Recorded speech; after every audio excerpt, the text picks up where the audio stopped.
I'm the Enterprise defender here. That's my job Disgusting. on this podcast. I know. I just like it a lot. You know what? There are parts of Enterprise that I found really charming. Thank you. The rest of the show is dog shit. I'm just kidding. Actually, Enterprise had some really cool stuff, like the very first bimbo Vulcan. True. Because no other Star Trek has such a Vulcan who does like recreational drugs and just has like a perpetually confused look on her face. She's constantly confused. She's the smartest one in the room, supposedly, and she's completely confused at every turn. I actually genuinely like Enterprise. Oh yeah. There's just because you're smart doesn't mean you can't be a bimbo. You or can a be a himbo. bimbo Vulcan if you want. Yeah. Finally, a bimbo Vulcan scientist. You can be the bimbo smartest Vulcan, person if in the you will. room. You can be the smartest person in the room and still enjoy a good fart joke. You know, like that's not. Yeah, That's 100%. that. Those things are not separate from one another. You know. We only previously see like a sexual assaulty Vulcan on Voyager. What's the guy's name? The Vulcan that's not like Not Tuvok. yeah, that's not Tuvok. And then Yeah, he works in engineering. yeah, he's just like The weird one. he's he's a weirdo. He's just some guy and then he like tries to have sex Revok. with B'Elanna, and so they fight to the death. Yeah, he's gonna snap one of these days. Oh yeah. He's gonna snap and eject the warp core. I wonder if he dies at some point. I'm just not remembering. That's the Vulcan that definitely has a manifesto. Oh, like the oh my god, like the serial killer Vulcan from season 7 of Deep Space Nine. Oh yeah. I don't know where I would have started this recording in the editing, but this, if anyone can't tell, this is officially outnumbered, featuring Left Trek. We've got 3 Trekkies lined up here, and then 1 fresh-faced newbie. Zotz is about to get trekked. Let's do this. Oh, I'm ready. I got I don't know, phasers to prepped. I have no idea what are we doing? What is this? There's lightsabers in this, right? Yeah. Yeah. Sword toy commercials. There's laser whips. There's Ferengi laser whips. Oh yeah. We went over that episode a little bit ago. It was awful. But those laser whips, though. I love the optimism. I love the optimism of the producers to think that like the Ferengi could, like they flopped so hard in their first appearance. They're like, well, let's just give him another shot. Give him another chance. The Ferengi. We had some questions about this, but it turns out like the Ferengi appear so fucking often throughout season 1. Just like remembering and like going through the list, they're in like 5 or 6 episodes in season 1. It's insane. I don't know. They were written to be the main big bad for the show. They were written to be like the villain, but then their appearances started happening, and then they started. They were such good little goofballs, little goofy goobers that they had to come up with a Borg. Yeah. Oh, interesting. And then the Borg only show up for literally capitalism, like 4 episodes. Racist capitalism can only be so funny, Don't forget the misogyny, because in the battle, the very first time the Ferengi see Troy, they say something like, "Oh, I see you have women here, and they're wearing clothes. Interesting." Inviting others to unclothe them. How perverse. Oh my god. Yeah. Yeah, capitalism is pretty perverse. Proximity alert. Vessel approaching.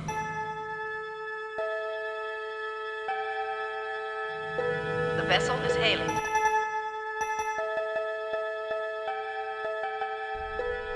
Space.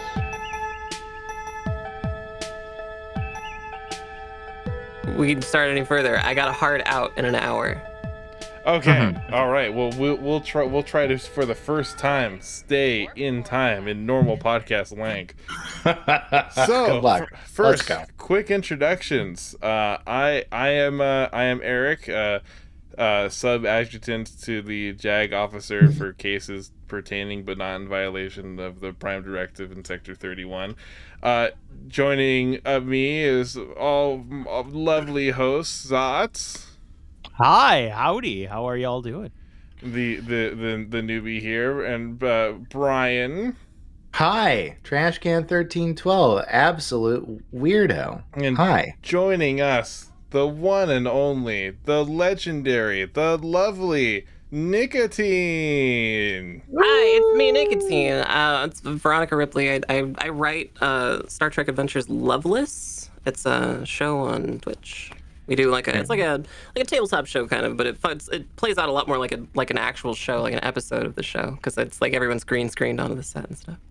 Among the highest production quality streamers that I have seen, it is True. It is actually incredible. The secret is just being a huge nerd.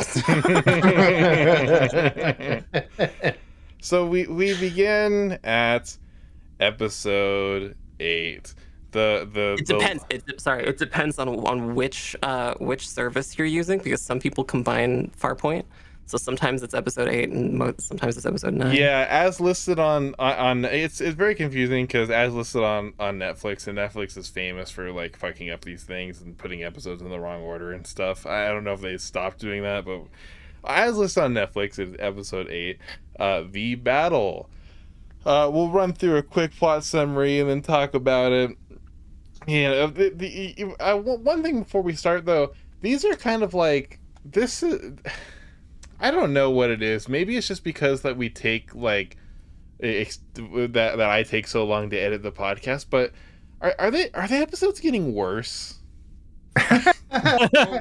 we are dredging season 1 and 2 with the old writers, because the first couple seasons of the show had the writers from the original series come back and try and do the show, but there was like a whole new vision for the show, right? It's like completely updated with, like women in prominent positions, and women it's are actually allowed to be captains, which is directly stated that they're not allowed to be captains in the final episode of the original series. It's been a long time.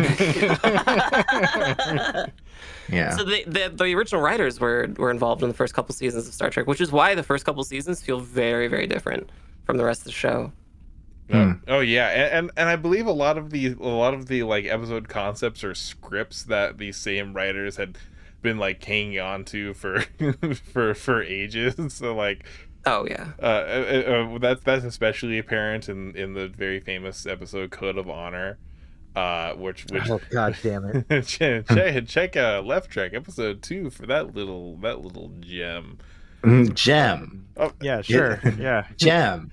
But yeah, truly like, amazing. Truly amazing. These were kind of worse in that I don't know. I guess they were a lot less interesting than the other ones. Like conceptually, like this first one is very frustrating. So The Battle, it's essentially like it's a Picard past like kind of mystery episode. It meanders a lot. The cold open is that like Picard is in sickbay and has a headache, and he's like, I've just got a headache, leave me the fuck alone, doctor. Doctor's like, what headaches we ignored back when we didn't know how fucked up the human brain was. There's something wrong with you. It could be very serious. We mapped the brain, which I appreciate at the very least. Mm-hmm. I think it's funny how like in this first season, almost every episode they just got to reflect about like how much we suck, like how much like our time and place in space is just awful. Like she was just like we mapped the human brain and got rid of the common cold, and then like Picard and Crusher just slowly look at the camera breaking the fourth wall to be like, yeah, this is what future could be, like this is every episode. If you want any further evidence of like the influence of the original writers on TNG, look no further than this one interaction between Crusher and Picard, where Crusher walks into Picard's like quarters or office, and she's like, hey, we need to check you out, and Picard is like, well, if doctors only do one thing, it's to fuss over strong, manly men. And and it's just like it plays so hard into like the woman caretaker versus the strong man, like I don't need your foo help kind of stereotype, like more than anything else in the show. Yeah, and that was literally after You think I'm gonna let Picard- you wipe my ass, doctor? I'll just scoot on this floor. A real man doesn't let anything between his cheeks. That's right. Who remembers that Reddit thread? Heaven back there in years. Oh god. The premise of the first episode, the Ferengi, they're giving the Starfleet back the ship that Picard lost when he attacked an innocent merchant vessel and destroyed them, in a very stupid maneuver called the Picard Maneuver, which we'll get into the science of. Which is not Picard pulling down his shirt. Yes, yeah. So there's Too bad, honestly. We'll get that out of the way first. There's two things known as the Picard Maneuver. The first one is this really dumb one where like you go to warp and then appear like right next to the people and then fire at them, and they don't know. Oh, which one's the one that we're fighting? Was it the one that was far away where they were, or is it the one that's there now? I don't know. I guess we'll fire on the one that was there before. I don't. It is very like just hacky sci-fi brained. I don't even look at it. It's a thing I'd expect to see from like Discovery. It's not very tactical. Yeah, Not very tactical. But there's no tack rig involved in this. But the Picard Maneuver also refers to like an action that you'll see Picard do, where he like pulls down his uniform because they're very ill-fitting satin on sets that Elliot revealed are probably in the range of like 85 to 95 degrees because they're being lit by extremely hot bulbs, and you can really see these sets are brightly lit. The Enterprise is lit as fuck, as they say. The version I watched had so much light glinting off of the touchscreens, you could actually see the screws, like the screws to hold the plexiglass down. Hell yeah! You gotta love those 4K scans of the original series. You get to see that the holodeck is just like like black felt and just yellow tape in a grid format. Oh, all the control panels just start wobbling anytime anyone touches them. Data's hand smudges everywhere. Oh yeah. His makeup smudges on everything. There's boot scuff marks on the ground all the fucking time. It's incredible. On the topic of the Picard Maneuver, nobody's gonna accuse Starfleet of being like a great military power for another like few seasons, because they meet the Borg and they've been so peaceful for so long. They like don't have a very good military. Like they talk about how the Galaxy class is like this big big battleship kind of, but it's really not. Like it just has a bunch of like women and children on it, and it's like not a very well equipped for for battle. And I don't think Picard's like focus or anything was military technology or tactics. I think you underestimate how much Picard hates children. That whole portion of the vessel where it's just like living quarters, like there's a reason why the nursery is on the front end of that round disc that they can just like detach. Okay, this is right below 10 forward is where they keep all the babies and the children. That's where that's where the school is. Oh my goodness. Yeah, it's where the school is. Yeah, jettison the battle bridge. We're gonna send the saucer directly into combat. we're gonna send the saucer into the diversion to fight the Borg. Spoilers. Captain, that's where all the children are. You heard me, number one. I said what I said, number one. very silly plan that's going on here. So the Ferengi are returning a vessel for free, and even the Ferengi knows that this is like a weird thing to be doing, but just kind of just like that last episode, there's something very clearly wrong just happening here, something very obvious, but no one's doing anything about it. No one's suspicious about it. Picard's having these like unexplainable, horrible headaches, and no one can figure out like what the fuck is going on. It's so weird.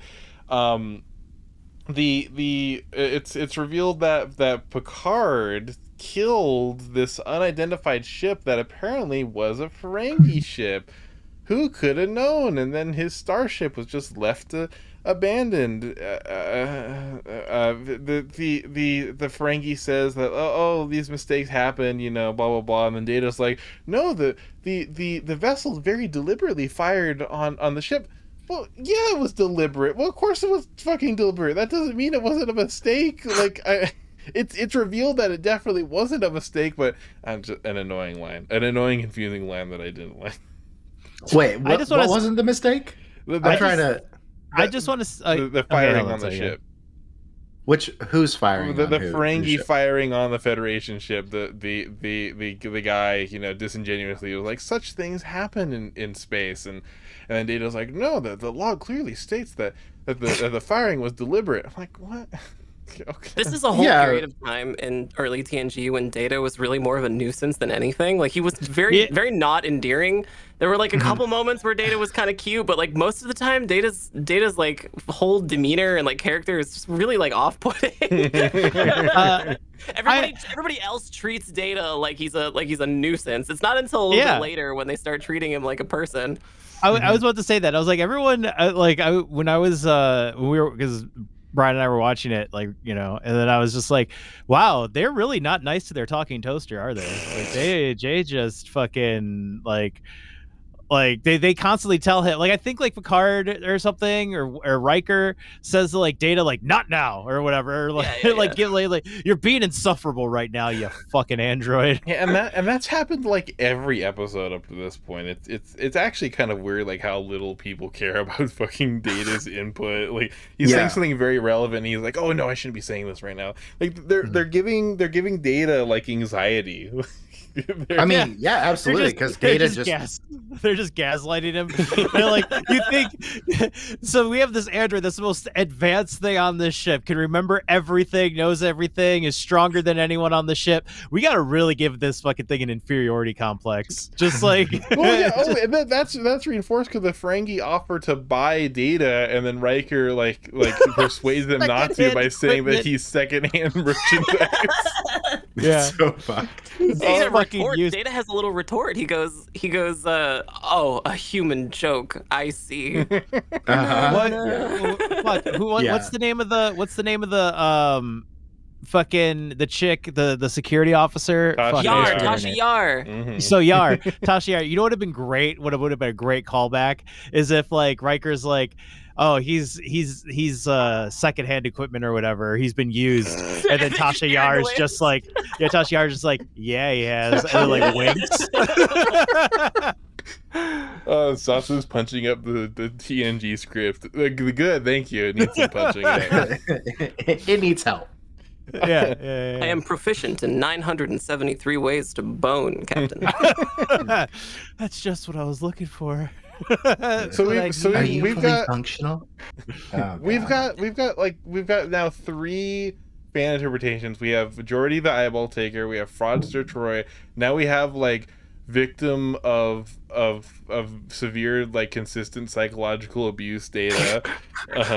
It starts explaining a lot, like when he goes crazy and takes over the ship all the time.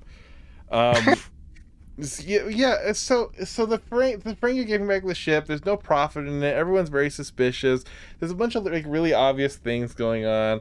Blah blah blah. Picard's having like flashbacks from the Stargazer. He's very guilty about how he had to like kill a bunch of people that he didn't know about as an unidentified ship. I guess it makes sense because the Stargazer had to be abandoned, so they couldn't like pull the sensor logs. It was just just some ship that you encounter in space and it shoots at you, then you shoot back and you destroy it. These things happen. Enterprise shows that these things happen. Sometimes as people that are in space, they want to fuck with you.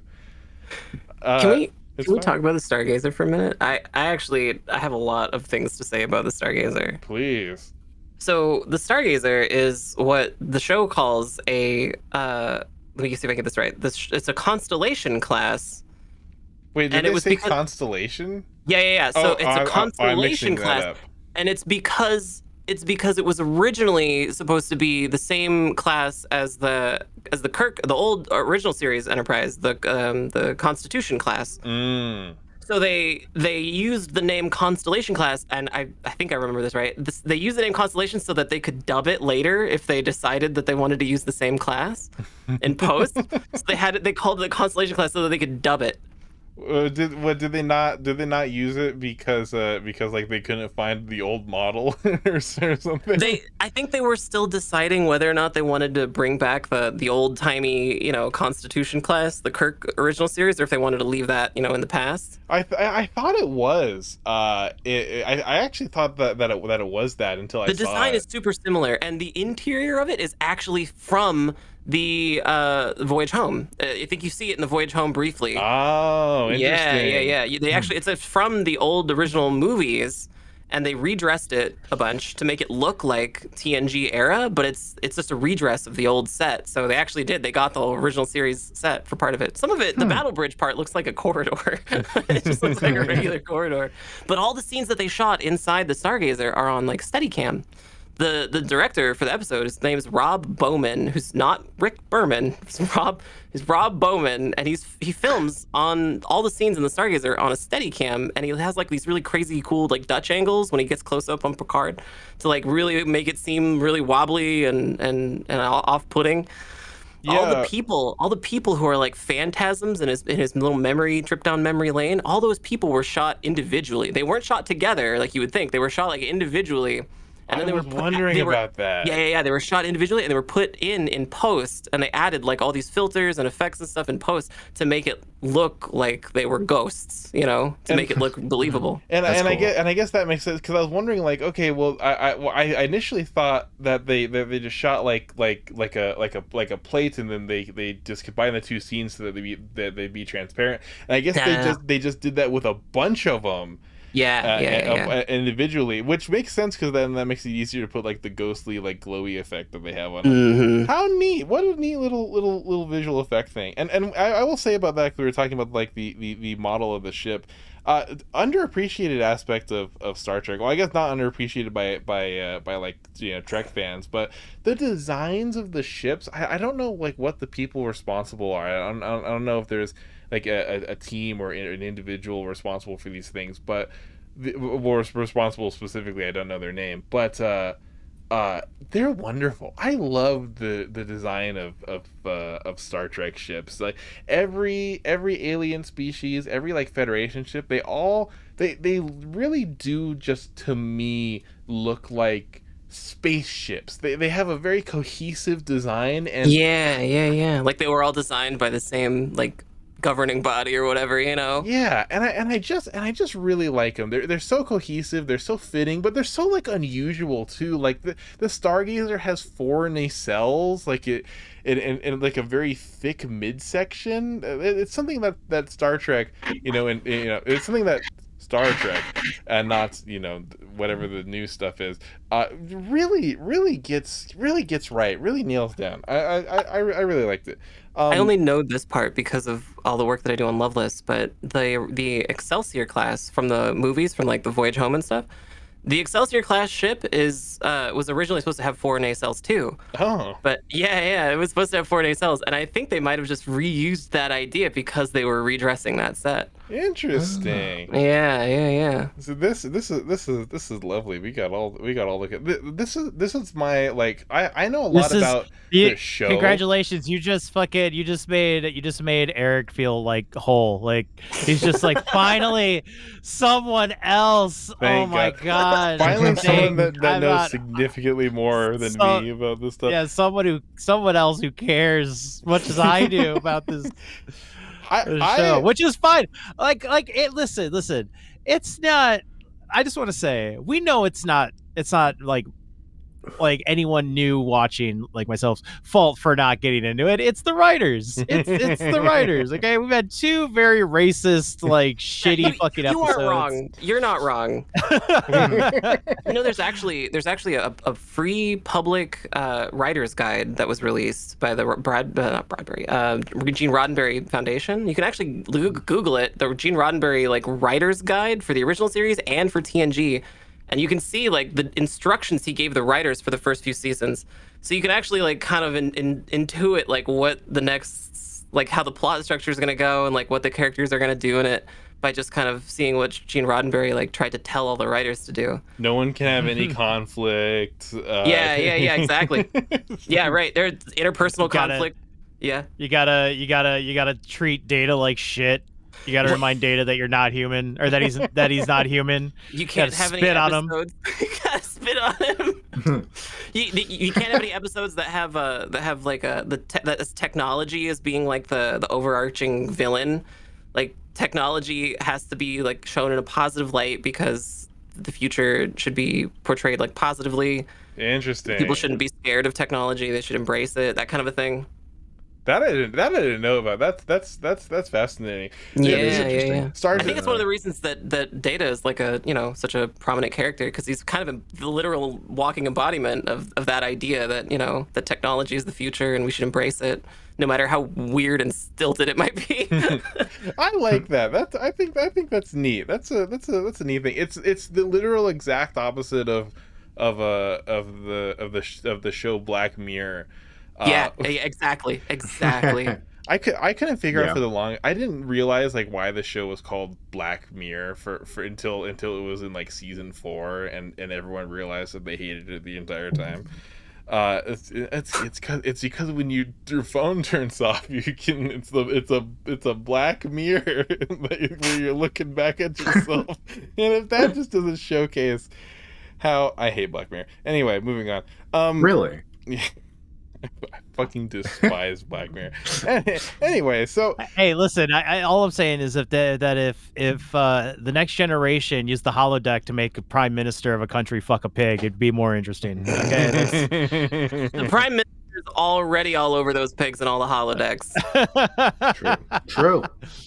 Oh my God! The leader of the Klingon Empire. This is just always in. Oh my God! He simulated 500 targs. What's he doing?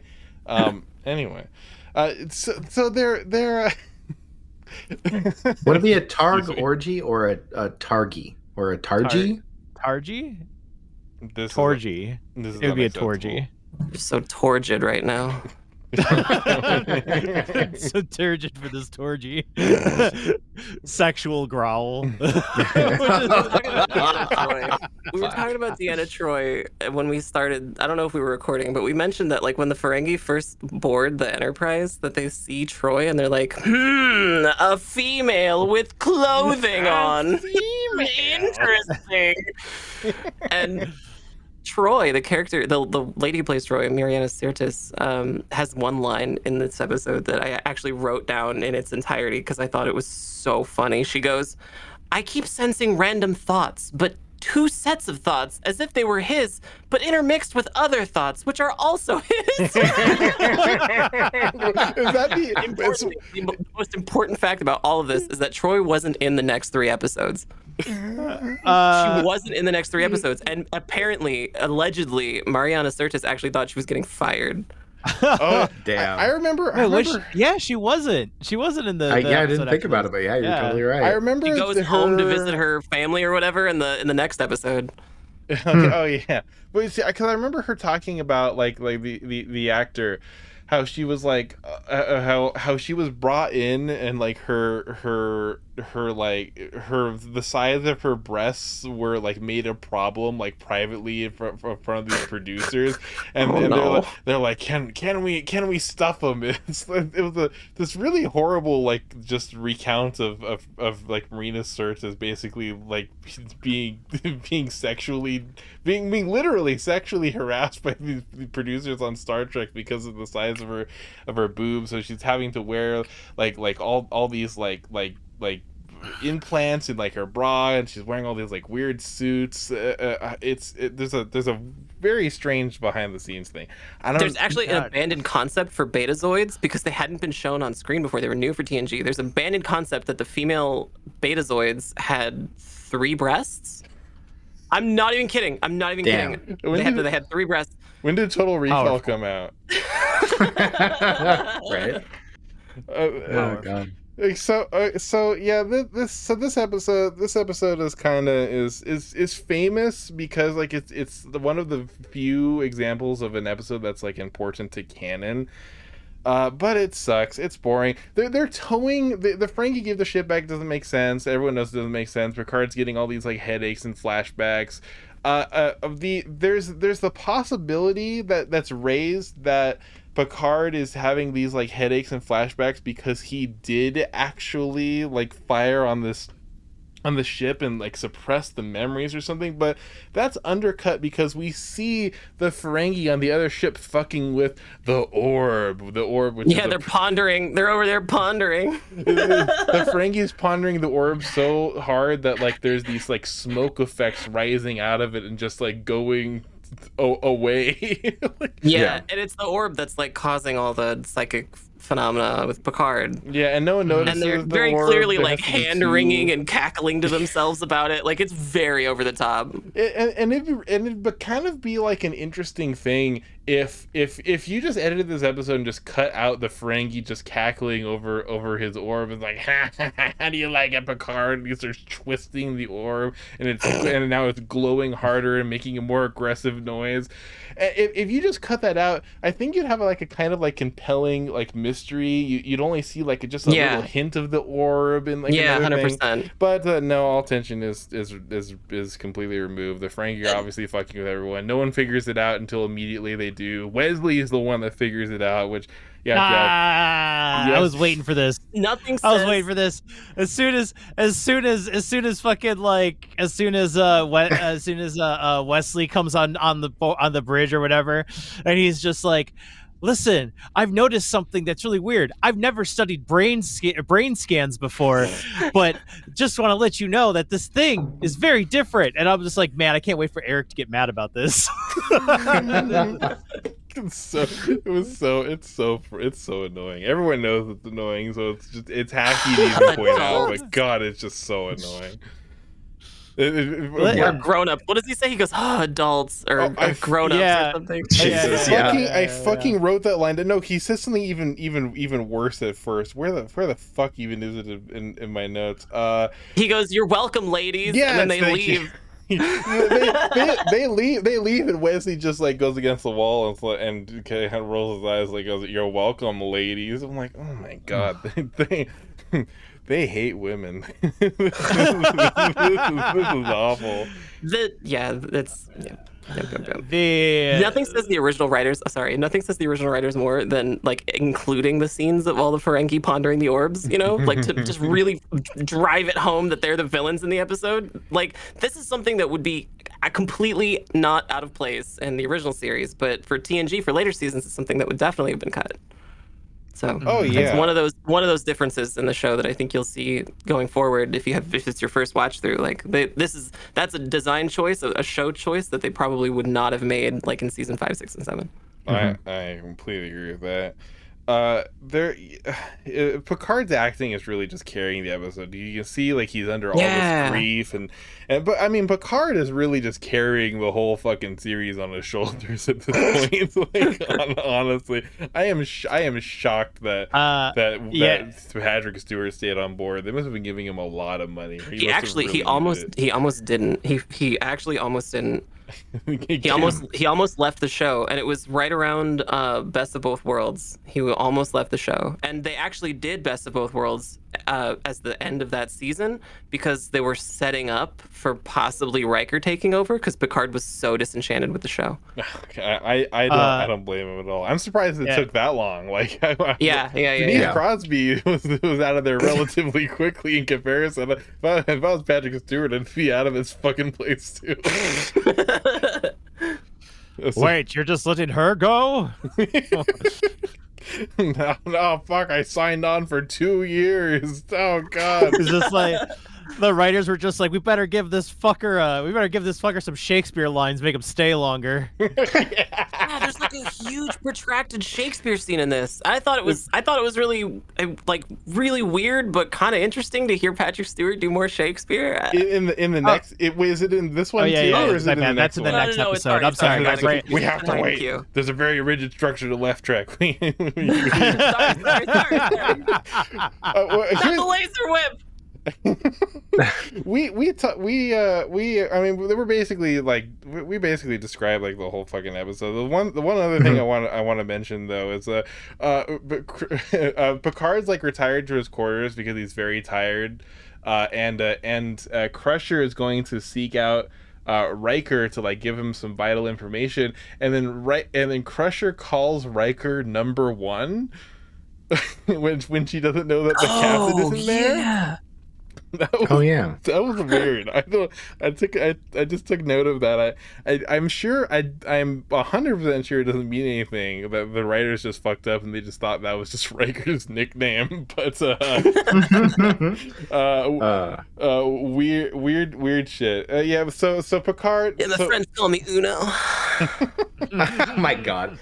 I had one little thing I wanted to bring up about it. Yeah, I thought it was really interesting how like the orb was kind of like very sci-fi-y gaslighting, like pretty specifically, like just trying to like make Picard question his memories of the past, right? And like how that manifested in like physical symptoms for him and shit like that. I thought that was really interesting that they did that in this episode, and kind of cool even. Yeah, absolutely. The Ferengi like ability, like we get so much of an insight into Ferengi technology in this episode that never appears ever again. Like the Ferengi have an orb that can functionally mind control people, and then we just never hear about that. And it's illegal for some reason. Why would it even be illegal in the Ferengi society? They go through all this effort in later episodes to do all this like kidnapping and subterfuge, but they have a mind control ball. Like, what? Yeah. Well, he did say that it costs a lifetime of profits.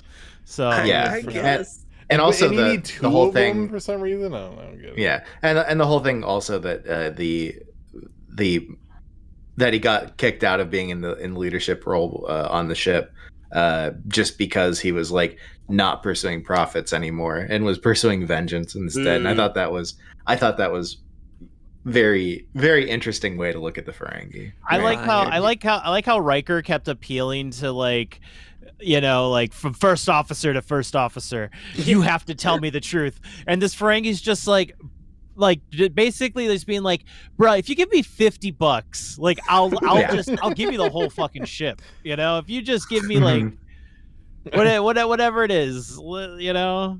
Space credits, dilithium. Let me give me some latinum. They didn't invent latinum yet. I don't know. Yeah, latinum wasn't there yet. When latinum made its first appearance. Platinum was around. That was really? Yeah, they had it in Enterprise. They bribe a bunch of people in Enterprise with it. Oh yeah, but I wonder when like the writers come up with gold price latinum. Oh like yeah. The first mention of it. Who knows? Maybe we'll find out soon. DS9. It could very well just have been TNG at all, or maybe like because they aired concurrently, right? So they probably who the fuck knows? Anyway, Picard beams over to the other ship. He's mind controlled by the sphere. He's doing the Picard maneuver. There's no known defense for the Picard maneuver. It's like, wait, if there's no known defense for the Picard maneuver, then why wouldn't everyone just do it all the time? Like, why is space battling even a thing at that point? But the Picard maneuver doesn't make sense. Everyone has to act like an absolute fool so that the plot can move on. Like, everyone has very like horror movie like dumbness. The only way I can describe it. Just except for Data. Yeah, except for Data. Yeah, everyone's Data, very curious. There's like Riker's just like, well, you need to find a solution to this now, and then Data's like, all right, I got it, and then like he's like, are you sure? And it's just like, yes. Yes, we fire at the I have ship to that do wasn't what you there. tell me. You sent me for bagel. I got it for you. Come on. We fire at the ship that wasn't there before instead of firing at the ship that was already there. We fire at the ship where it is now rather than where it used to be. I figured it out. And Riker breaks through to Picard, who's under mind control, and tells Picard to phaser the sphere. Why does Picard even have a phaser? I don't know. The sphere explodes, and Picard is transformed into a man with very dark hair, a very dark full head of short hair. Yeah. I'm glad I'm not the only one that noticed that. Yeah. I don't think that even ends up being canon, right? Like even young Picard was bald, if I remember correctly. Oh, the young Picard, like in the movies, like it's showed that young Picard is bald because the audience won't be able to figure out that like that like Tom Hardy is Picard's child unless he's also bald, and they show this picture of like Picard in the academy. He's like 19 and he's completely bald. It's like, yeah, no.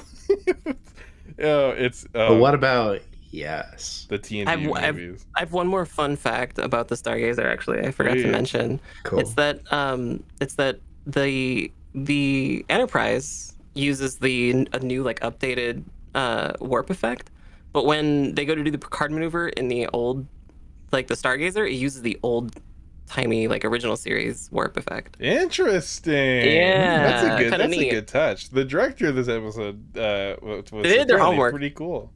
Yeah. I know what these nerds want. I don't want to upset the sci-fi nerds. Ugh. And there's a Picard ending line. There's something about like revenge not being profitable. Let the dead rest, and then he beams back over. It's kind of anticlimactic. It's unclear. Also, something I wanted to mention too. It's unclear what the fuck they're doing with the Stargazer. Why are they towing the Stargazer at impulse? Where are they going? They're not going faster than the speed of light because they're at impulse. What the fuck are they doing? Why are the Ferengi there? Why are they not suspicious of the situation where there's a Ferengi ship like 10 feet from them, and all this weird shit's happening? And at no point are they like, the Ferengi are fucking with us somehow. Not until Wesley it reveals that it's happening. Like, what are they even doing? Where are they gonna tow this ship for 5 fucking years until they get to the next star system? Like, what the?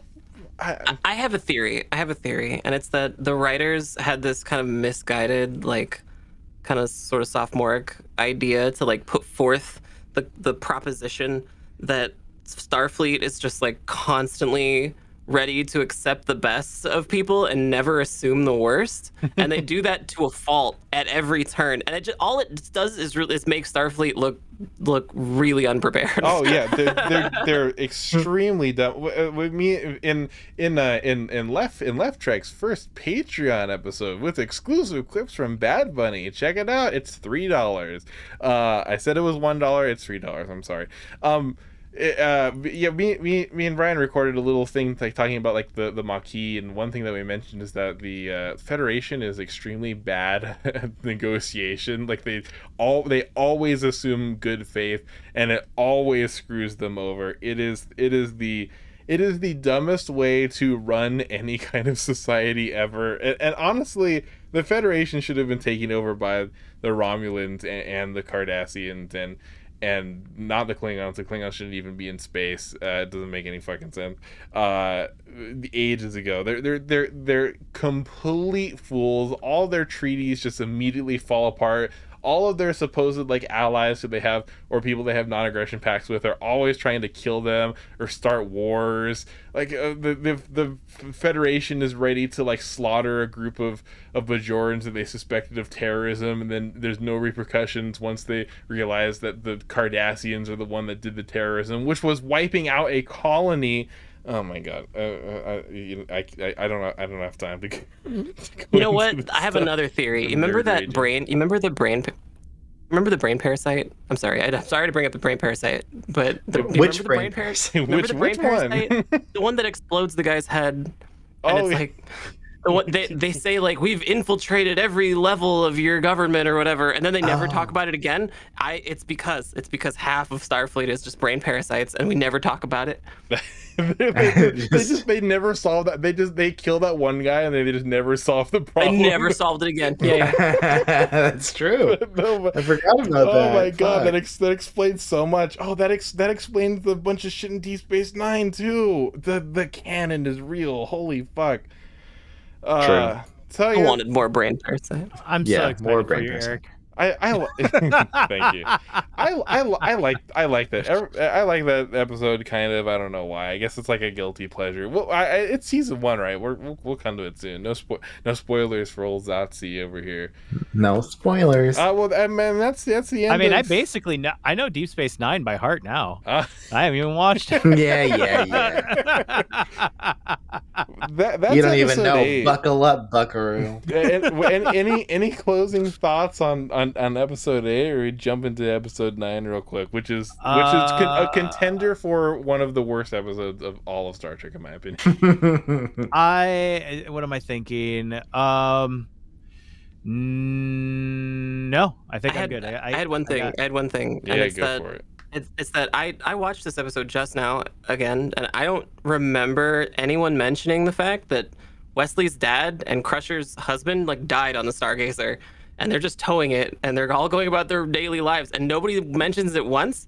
Wait, bananas. So was that was that confirmed that Jack died on the Stargazer? Is that what happened? He was serving on the Stargazer when he died. He was on an away mission. Oh, but he didn't die in the fight. That Picard... No, he didn't die on that fight. He died. Okay. He died in an away mission, but he served on the Stargazer, and I figured it would come up like once, with like a tender moment between Wesley and nope. But nope, not at all. Is that said in this episode? No. Okay. I don't even think they mention it. No. Okay. Well, No. I guess they just haven't come up with that yet. Yeah, imagine they could have put a scene in where Picard takes Wesley aside and says, I served with your father on this ship here, bud. We don't have It could have time. been kind of a humanizing, like tender moment, and could have We have 4 scenes of Ferengi fucking with the orb. We don't have time for this. Once again, how are we gonna have the 4th scene with the Ferengi pondering? Yes. Yes. Once again, you're forgetting how much Picard fucking hates children. Yeah, but that's something he tries to work on. And he with already Wesley. likes Wesley. Like it's I don't know about likes. No. I imagine that, like, if anything, Picard would have brought him in here and been like, "Yes, Wesley, this is where I tripped your father once." Everyone laughed at him. It was quite hysterical. It was a good guffaw. This is when I put a solvent into his mostly spandex uniform. And by the time it got to the bridge, there was only a conveniently placed comm badge left. we had a good laugh back then. Very, very satisfying scene in this next episode regarding Wesley as well. I'm sure everyone knows what I'm talking about there. We'll get to it. Recap. So we get to Q appear. They're on a horrible mission. There is an emergency. People are dying. Q appears in the form of 3 plastic stakes sticking out of a glowing orb. It's an Aldebaran serpent. I'm like, wait, were they all Aldebaran serpents? Is the orb part of the Aldebaran serpent? We don't get answers to these incredible questions. A hilarious line where Q's interrupting them, and they're on this mission. And they need to go there. They need to go to this place to rescue these people that are dying as they speak right that moment. And Riker's like, there are people suffering and dying, and Q goes, your species is always suffering and dying. But Okay, one, rude. it means a lot to us. Okay. There's some good Q lines in that episode. That's one of them. But the episode conceit doesn't really like make a whole lot of sense. So basically, and I can really summarize it in just a few sentences. Q wants to tempt Riker with the powers of Q, which is basically the power of like super god. It's God, but with the powers of Superman.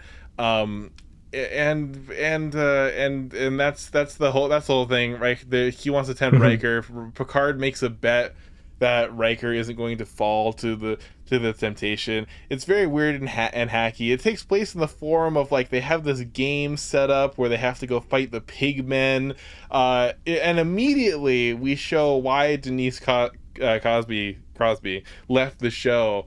because her Yes. character is made completely irrelevant immediately. Not only does Worf take every aspect of her job, he's scanning the perimeters, he's scouting out the enemies, but Denise Crosby, Tasha Yar, she raises one objection and then is sent to the penalty box, where she has a scene with Picard where she like starts crying because she's gotten sent to the penalty box, and then Picard comforts her like he'd be comforting a fucking child, and then Denise Crosby makes a pass. Tasha Yar makes a pass at Picard. She's like, if you weren't the captain, oh boy, after he's like comforting her in this very childish manner.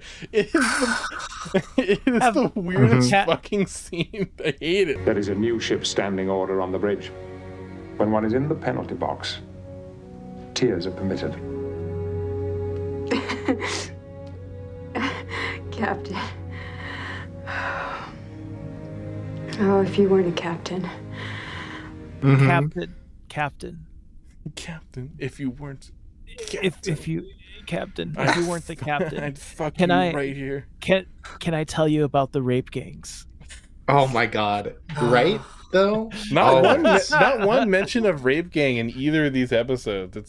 I thought they had a quota to meet. Apparently not. It's very So interesting. I mentioned before that a big part of the first couple seasons was really just the influence of the original series writers. And I actually just found out that this theme, this like idea of like somebody getting god powers and struggling with the implications or whatever, like this is actually a huge part of the original series, because there's not one, two, three, I think there's 4 episodes of the original series that are about this, literally the exact same premise, and then there's another TNG episode about the exact same premise. Oh yeah, they have like a do-over, and that episode also sucks. Yeah, so it's the original series writers, obviously, because it's the same subject matter, but also because of the way that they treat Tasha Yar. I heard it described as writers that were born in the 40s, writing scripts for episodes that would be airing in the 60s, which are then airing in the late 80s, and that's what like season for a show 1 set in the and 2. 2360s. Yes, Yeah. true. Time's all fucky wucky. So yeah, there's and I must remind you, these are the writers, Gene Roddenberry specifically, were the people that made canon, made textual in the last episode of Star Trek Turnabout Intruder, the last episode of Star Trek The Next Generation, that women were not allowed to be Starfleet captains, and then the whole episode shows why they're not allowed to be Starfleet captains, because they're emotional and they suck, and no one will listen to them, and then they start like having a temper tantrum on the bridge. I highly recommend going and watching the last episode of the Next Generation if you Original series? You mean original series? I'm sorry, yeah, I mean original series. Yeah. The last episode of the original series, it is one of the most like hateful pieces of television that I've seen in my life. It's horrible. Star Trek sucks. What the fuck are we doing? Yes, original series Star Trek. Oh no. I got a fun trivia bit for this episode. The director, whose name is Cliff Bull, for this episode, was such a big fan of John Delancey and his performance. He said he didn't like the episode, but he loved John Delancey in the episode, and Q specifically, he loved his performance, that he actually went on to do, a couple years later, Mission Impossible. There was a show, and he brought John Delancey on for the pilot because he liked his performance in this so much. Really? Oh, wow. Yeah, so he's in the show, the Mission Impossible show. In the 80s. Yeah, and I will agree with the director. I think John Delancey did a remarkable performance as Q. Q was the best part of this episode. He's the best part of every episode Q was in. Yeah, well, pretty much. And so Riker, he's sipping on lemonade. Blah blah blah. Any way that we describe this episode isn't going to make sense, because the whole conceit of it doesn't make sense. So we're not even really gonna try. Basically, Q is tempting Riker with god powers, and then Riker becomes like a real fucking asshole. And there's a great scene where they go back to this planet where they're reenacting the Napoleonic Wars with the pigmen. I told you this wasn't gonna make sense. Not the Zindi, the Zendi. Yeah. They're in the Xindi system. Wait, in Well, this one? They're in the Xindi system, which So- which sounds exactly like Xindi. Right. Because they say Xindi. The villains, by the way, the villains from Enterprise. There's like a whole arc about the Xindi. The Xindi are actually really cool. There's like 5 different versions, like 5 different species or 4 different species of Xindi that all like evolved. Yeah, there's Separately. 6 different species. One of them got wiped out when their planet got Right. destroyed, and then they're being manipulated by these interdimensional, like, time traveling aliens. So if you gave up on Enterprise in the first couple episodes, now you know. If you gave up on Enterprise or just heard it was bad, go watch it. Go give it a try. It's Star Trek. Let me tell you one thing. It's Star Trek. It's some of the most Star Trek that there is. I'll say that. Just do yourself a huge favor and skip the opening song every time. No. It's been a long time. It's been a long time. One of my favorite things. Sorry. I was gonna say, I know that y'all probably have like gone past the Tasha Yar thing, but there was like one thing that I wanted to say, because you were saying like how quickly she was rendered like obsolete by Worf, and you said it was when they got to the planet. No, it happened before that, because when Q first appeared on the ship, Worf like jumped, like leaped over the console first and produced his phaser, and then like Tasha Yar like looked around, was like, oh shit, this is my job, and then like produced hers behind him, and then what's great is it's just kind of like, okay, so Tasha Yar, we've seen her like competent in combat, right? Like we know that like she can handle herself. Like there was literally a whole episode where like she's like it's like dependent on her combat skills to get them like out of like the predicament, i.e. the racist fucking battle of the Death Planet. The racism episode, yeah, the racism episode, yeah. So she gets yeeted, and then like Worf proceeds to get his ass kicked. Like it's just fucking great. Yeah. There's once it's revealed that Riker has the Q powers, they bring the whole main cast back onto this planet, and they're getting assaulted by the pigmen, and there's this very, very satisfying scene where one of the pigmen goes over to Wesley, who's tending to Worf, and Worf just got like shot or something, and just fucking impales Wesley right through the spine with this like 4-foot long bayonet. It's bloody. The thing's just like sticking out of him by like a foot, and he's fucking dead. It's lovely. Anyway, so the episode ends with like Riker for some reason has just become like a total asshole. It's why it's I don't know, these writers are weird. Because Plato, yeah, he becomes a real jerk. Like Picard and Q are quoting Shakespeare at one another in like what is a very good scene that effectively means absolutely nothing. And Riker, here's the penultimate scene, and here's how you know that Tasha Yar is irrelevant to the show. She doesn't get a present. She's like the only one. She doesn't get any mention. Oh yeah. She already got her gift. She's away from the fucking rape gangs. Yeah, that's true. That's all she ever wanted. That's all she ever wanted. In the temptation scene where like Riker has ultimate powers and he's about to leave to go become a Q, and he's like bestowing all these gifts, he raises Wesley's age is the first thing he does. Why would anyone want that? Oh, here you go, Wesley. You have the same brain, but now you've just lost 20 years of your life. Have fun. Do you not remember Geordi's reaction to fucking seeing adult Wesley? What was it? It was he's like, oh Wesley, like Wesley I may know best of all. Our friendship, our long talks. No, please. Have your favorite wish, my young friend. You're 10 years older, a man.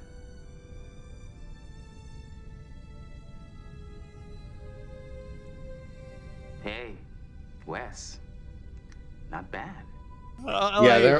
Yeah, we learned something important about Geordi. Remember the first episode where you realized like, oh, this is an interesting character arc or a character trait for Geordi. Like he's in constant dull pain for like ever. Like anytime you see him on camera, he's just constantly suffering.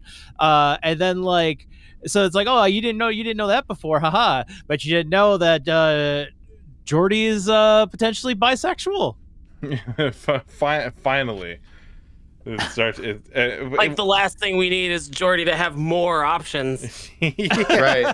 Well, he was just looking at Wesley. He's like, aha, another potential pair of eyes for the collection. There we go. Yeah. Oh yeah, you're right. Because he thirsts after adult Wesley, and then and then once he gets his eyes back, he immediately thirsts after Tasha. He's like, you're just as beautiful. He just goes and looks at Tasha and just, you're just as beautiful as I imagine. Like, what the fuck is going on here? What is he seeing exactly? Is it just like predator vision? Like what? Yeah, well, kind of. Yeah, we get it in a couple episodes. Yeah, we get the opportunity. He has a bunch of different like views. He can do like thermal. He's like the Predator. Yeah, he has like a bunch of different views in it.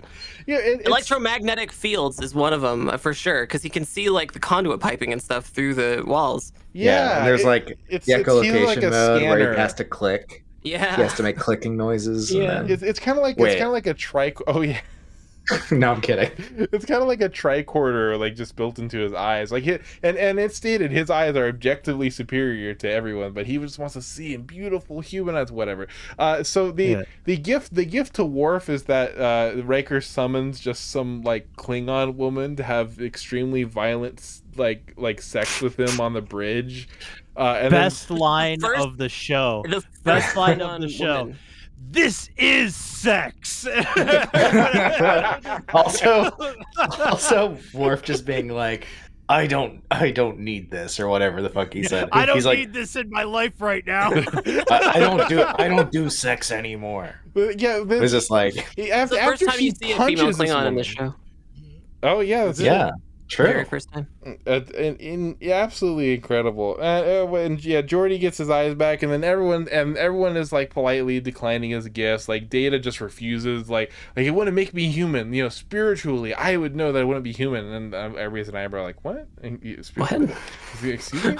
And then oh my God, Riker resisted temptation. Picard wins the bets. Q is being summoned back into the Shadow Realm by his compatriots, and scene. I don't even remember what like the last line of the episode is. Usually it has some like fucking cloning line. This is the one where Data starts cackling, right? No, that's a good episode in the future. Never mind. Yeah, I know there was something about they were talking about power corrupts and absolute power corrupts. Absolutely, yeah. Like it was all just like a retelling of the Ring of Gyges by Plato, but in the form of a Star Trek episode that doesn't really feel in place at all. And that's the entirety of it. It was bad. Hey, I have a fun trivia for this one. Please reveal. So the music during the fight scenes between the crew and the aliens, the pig aliens. There's like that old timey marching song. It's called I'm gonna butcher this name. It's La Marseillaise. Which is the French Republic's national anthem since 1879. Although it held the status sporadically in the 18th and 19th centuries. Oh, which of course Picard loves. Is that the one that's like? Did you see how indignant Picard was? That's a French martial outfit. Oh yeah. Is that a French martial outfit? And Q has a great and Q has Picard's like offended that Q would be in that outfit, and then Q's response to it just like, you take what jobs you can get. a lot of great. The only good things in this episode, I guess, is just Q one-liners. Just having a great time in this episode. Otherwise, the delivery. completely forgettable. The most forgettable episode of the next Enterprise, Next Generation original series. What did we watch? I forgot. It's been a long time. Final thoughts on this particular mess. Any little notes? Any tidbits? It's kind of boring. We're kind of yeah. It's just kind of a boring episode. I don't know. If you're a diehard Q fan, it's maybe worth it, but otherwise, I didn't find it interesting other than the fact that like I totally thought this was when fucking Tasha Yar was going to be killed off. Like I thought that this was like I thought it was going to get like really interesting because like when like Riker's like has to like choose like to not use his like his Q powers or whatever, right? And then like and he's like, oh, I promise not to use this, and then like. Kid. And then with the dead kid that like Data just effortlessly just unburies. So I just thought like that like he was gonna like so that's how they were gonna sacrifice her. For sure. So real quick, we might talk for like another couple minutes that'll probably cut out. But Nikatine's got to bounce. Nikatine, any final words? Anything that you want to say? No, just thank you so much for having me. I really appreciate it. I will talk Star Trek to no end. Come if you like Star Trek, come check out Star Trek Adventures Loveless. It happens every Thursday at 2 p.m. Pacific. That's 5 p.m. Eastern. Over at twitch.tv/Fable Scraps. That's FABLE Scraps. Come check it out. Couldn't recommend her more, folks. Absolutely. Thank you for bringing your knowledge onto the show, and we'd love to have you back anytime. Absolutely. I'm totally down. I will talk Star Trek to no end. Have a great night, everybody. See ya. Thank you for coming on. Bye. So now that we have this kind of basis of comparison over these last couple episodes, I thought it'd be interesting to revisit the past of Left Trek for just a minute. So let's do a quick little recaps, and mostly I want to direct these at Zotz. Zotz, do you remember the plot of Encounter at Farpoint? Specifically, do you remember what the mystery of Farpoint was? The premise of the episode of the whole series, basically. Was that the one with like the fucking where they made the gel or like with the jellyfish fucking? Yes, the jellyfish. Okay. All right. So it's the jellyfish fucking. Okay, yeah. 1 for 1. What about it? Oh no, nothing.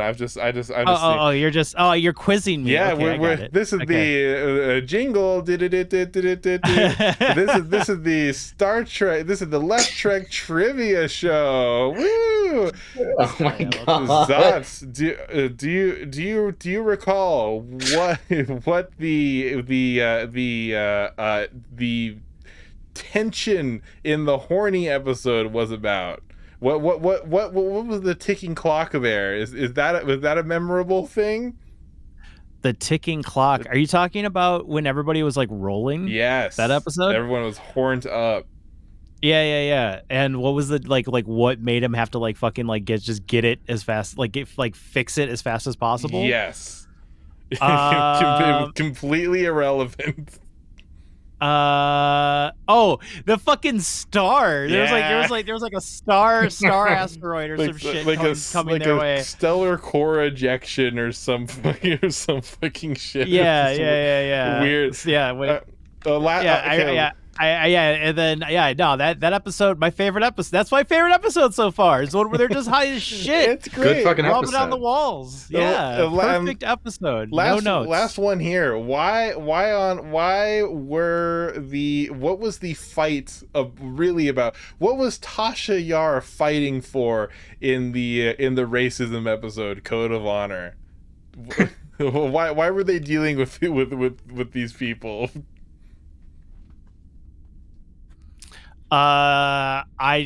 They cared so little I couldn't even fucking remember. They like they couldn't be fucked. Why the hell should any of us be fucked to give a shit? Like that is the correct answer for all of these. The what we're looking for is the vaccine. They want a vaccine. They were trying to get vaccines. Tasha Yar says, "I fight for the vaccine." Yeah. Actually, I have one more question. Oh, please. Oh, okay. Yeah. Where have all the cowboys gone? It's true. Yeah. They're on the holodeck. That's they're ready. They're ready.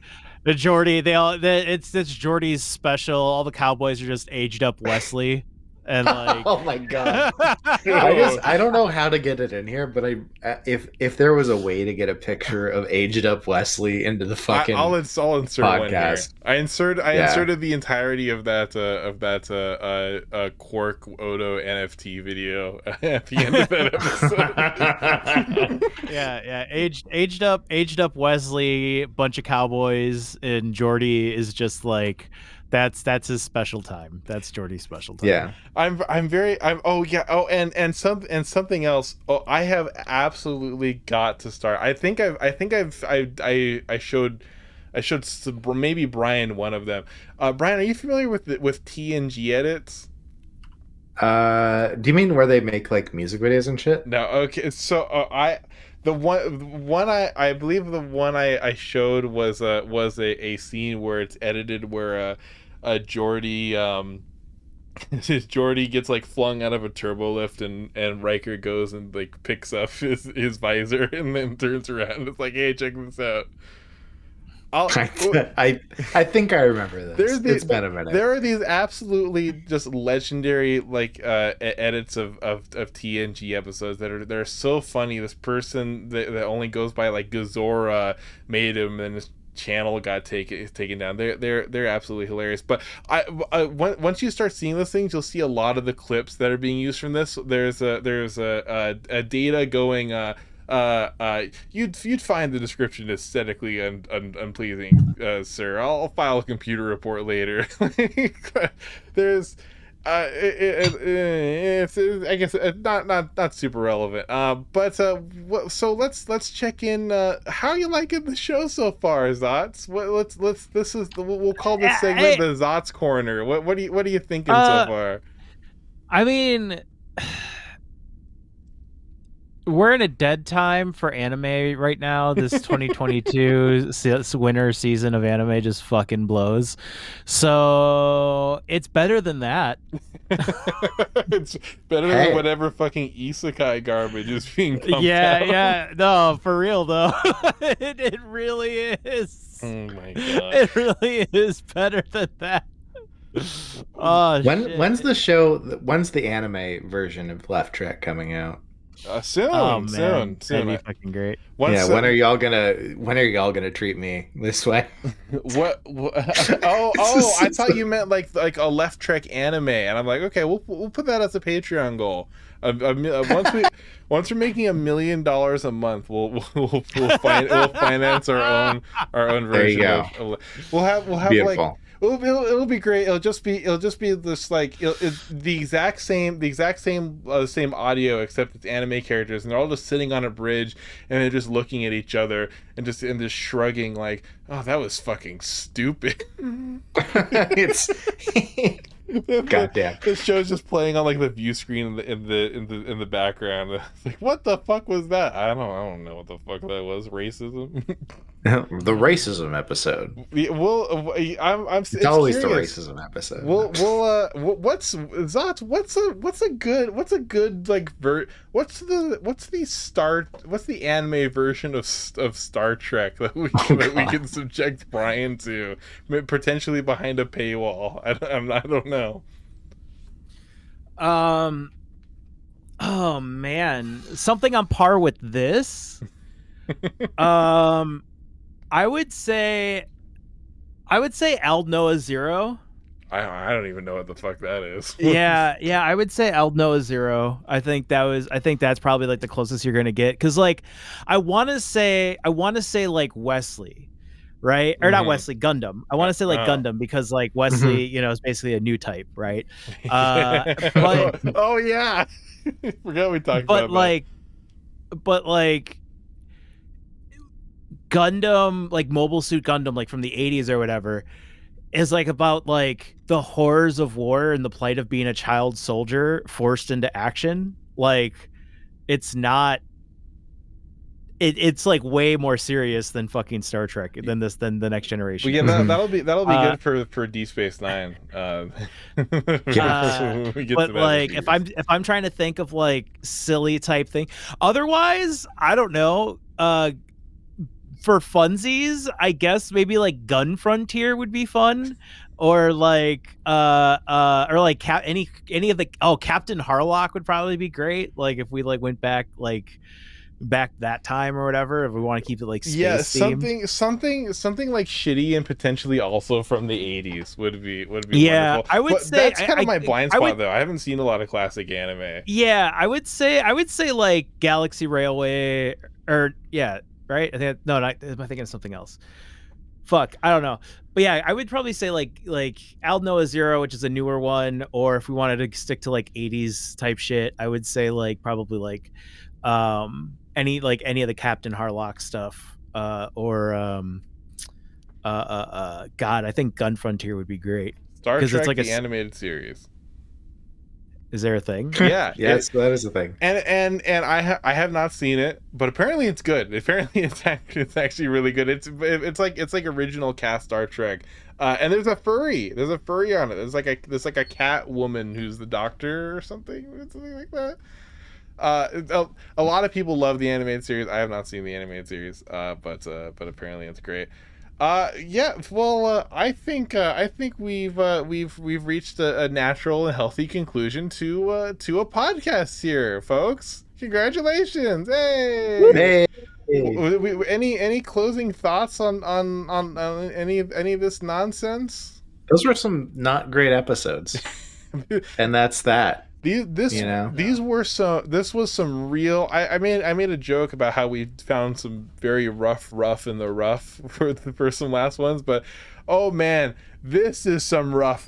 These are not diamond. This is just pure rough. It's not great, and it's also not great like how important both of these episodes are to canon. Like the implications for both of these for like the main cast are staggering, and they don't matter at all. It does not matter fucking whatsoever that Riker became a god for a short amount of time. It does not matter at all that Picard almost destroyed the Enterprise and the Ferengi did all this stuff. Oh, except actually no, Nikatine brought this up. There is a sequel to this episode in like season 7, so look forward to that. Oh man, it's bad. But to anyone still listening, I'll cut this whole section to make it nice. We have a Patreon now. We have a Left Trek Patreon. Even before we had content on it, there was a couple people that subscribed to it. We have on there. Whoa! Yeah, extras with multiple extras with Bad Bunny, as well as a extended talk between me and Brian. Just sat down and talked about the Maquis. We mentioned that a little bit earlier. The Maquis. I may or may not have cut it. Yeah, we talk about the Maquis, like what they mean, how based are they. We'll do what I'm thinking is that like we'll do some spotlight things, like some kind of like not video essay, because obviously like none of this is going to be scripted, but we'll sit down and we'll talk about like certain issues, probably bring Nicole back for some of them, and just like some of the things that Star Trek talks about that represents that it does well, that it does poorly, you know, the treaties, which is something that we talked about a little bit, and how the Federation's really bad at them. The scientific implications. We'll rant about New Trek. Also, eventually, look forward to it on the Patreon. Episode 0 of Left Trek, the secret episode, that relies on me retrieving these ancient files from my old computer. So that's not going to be up for a little while. Sorry, it's with from 2020 now, isn't it? Yeah. Oh, God. It's in a couple of months. I think it'll actually be 2 years ago that we recorded episode 0 of Left Trek, And we're so demoralized. Oh man! Don't watch Picard, everybody. It's not good. Do not watch Picard. I didn't know how much. I haven't spoken with Nikatine about New Trek. I couldn't avoid ranting about it a little bit. But oh my God, the new, if you're for some reason you've seen people talk about Star Trek, you've seen people be interested in it, you've heard that there's all these new shows coming out, maybe you've heard some buzz, maybe you've heard that some like interesting factoids about it. Don't believe them. They're lying. They're lying to you. It's not progressive. It's not woke. It's the most like just trite liberal fucking garbage. In 2 out of the 2 seasons of Star Trek Discovery I watched, they mention Elon Musk as an important historical figure. What? Yep. I'm serious. Yep, they sure did. On par with Neil Armstrong and Zefram Cochrane, the inventor of the fucking warp drive. Like and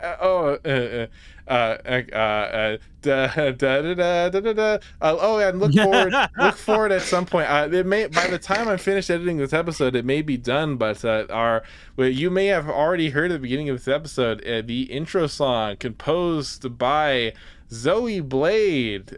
Look forward to that. I haven't, as of the recording, I have not heard it yet, but I am excited for that. Yeah, please subscribe to the. I'll cut this down so it's not like a 5-minute thing where I'm talking about the Patreon. We'll have more stuff on there eventually. It's $3. Please subscribe to the Patreon. We could all use the cash right now. True. Zotz has a child. God damn it! Please. Okay. Love you all. Bye. Bye. Recording.